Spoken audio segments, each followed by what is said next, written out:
Salam sejahtera untuk kita semua. Pada kesempatan ini saya akan membawakan sebuah katekis tentang ekologi yang berjudul Siapa Aku Bagi Alam.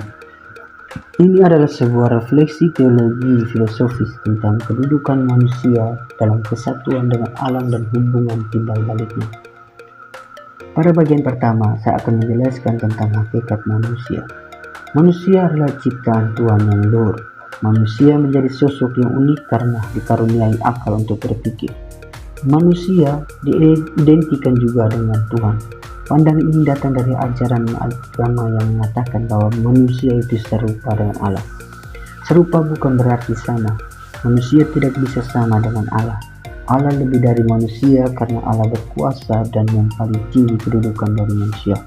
Sehingga dalam relasinya manusia membutuhkan Allah untuk mengatur nasibnya. Yang kedua adalah hakikat alam. Alam dalam ajaran agama-agama samawi dan filosofi memiliki makna yang mendalam. Dalam agama-agama samawi seperti Islam, Kristen, dan Yahudi, alam dianggap sebagai ciptaan Tuhan yang memenuhi kebutuhan makhluk hidup dan mencerminkan kehadirannya.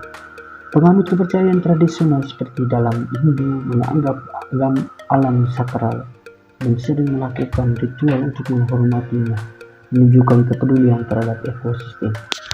Dalam filsafat, Thales berpendapat bahwa alam terbentuk dari air, diikuti oleh pandangan Anaximandros dan Anaximenes yang menyebutkan asal-usul alam dari sesuatu yang tidak terbatas atau udara. Pemikiran ini berkembang hingga Aristoteles yang juga membahas asal-usul alam secara keseluruhan, baik dalam konteks religius maupun filosofis. Alam dipandang sebagai entitas fisik dan spiritual yang menunjukkan hubungan kompleks antara manusia dan lingkungan. Pada bagian berikut adalah hubungan timbal balik. Hubungan timbal balik antara alam dan manusia terletak pada relasi yang saling melengkapi.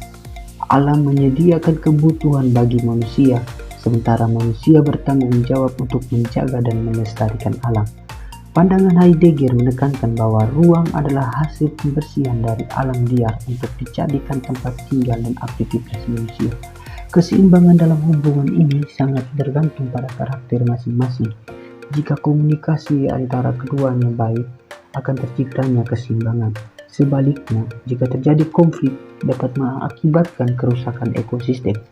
Namun seringkali manusia mengubah pandangannya terhadap alam, menjadi subjek yang mengeksploitasi alam sebagai objek yang menyebabkan sikap egois dan merusak relasi tersebut.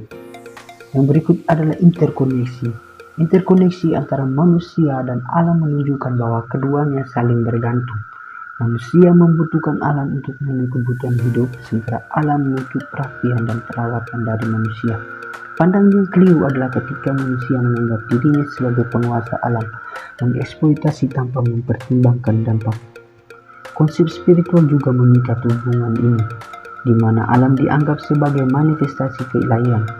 Gagasan baru Spinoza menyatakan bahwa alam semesta adalah pancaran keilahian, mengingatkan manusia untuk tidak bertindak sembarangan terhadap alam. Relasi ini bukan hanya fisik tetapi juga spiritual, menghubungkan manusia dengan sesuatu yang lebih tinggi. Contohnya manusia purba telah menghormati alam dan menjaga keseimbangan, melihatnya sebagai sumber kehidupan. Dengan kesadaran akan keterbatasan dan kebutuhan akan bantuan ilahi, mereka menghormati elemen-elemen alam dengan sakral. Oleh karena itu, pemahaman bahwa alam memiliki jiwa dapat membantu manusia menjaga hubungan baik dengan lingkungan. Yang berikut adalah ketergantungan. Ketergantungan manusia pada alam sangat penting untuk memenuhi kebutuhan hidup. Alam menyediakan sumber makanan, tempat tinggal, dan lingkungan yang mendukung kelangsungan hidup. Namun seringkali manusia menyalahartikan ketergantungan ini dengan menguasai dan mengeksploitasi alam secara berlebihan. Hubungan ini bisa diibaratkan seperti hubungan ibu dan anak, di mana alam atau ibu merawat manusia atau anak dengan segala kebutuhannya. Namun, kemajuan teknologi telah mengubah cara pandang manusia terhadap alam dari sosok yang spiritual menjadi objek eksploitasi. Contohnya, banyak aktivitas penambangan dan pembuangan sampah yang merusak lingkungan.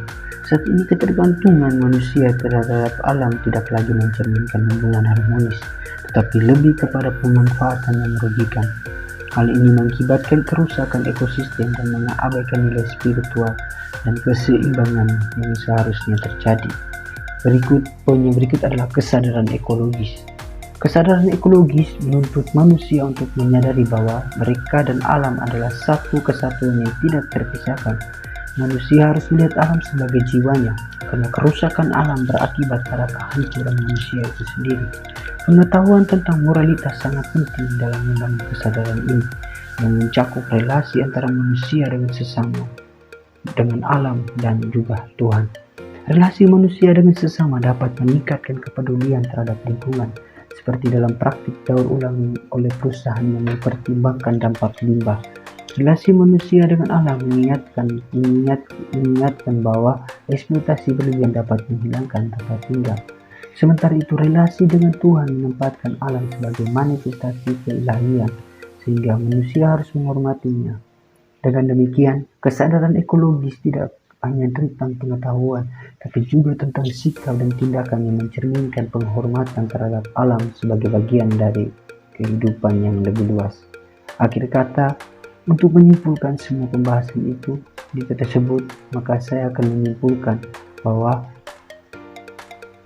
manusia sebagai makhluk yang mulia dengan akal budi memiliki tanggung jawab untuk menjaga keseimbangan dengan alam dan Tuhan.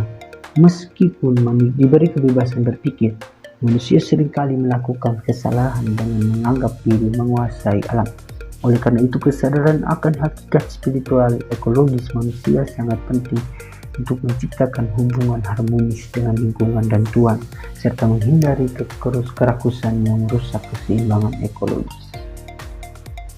Sekian dan terima kasih dari podcast saya. Semoga podcast ini bisa bermanfaat dan bisa menjadi motivasi kita untuk menjaga relasi kita dengan alam, dengan sesama, dan juga Tuhan.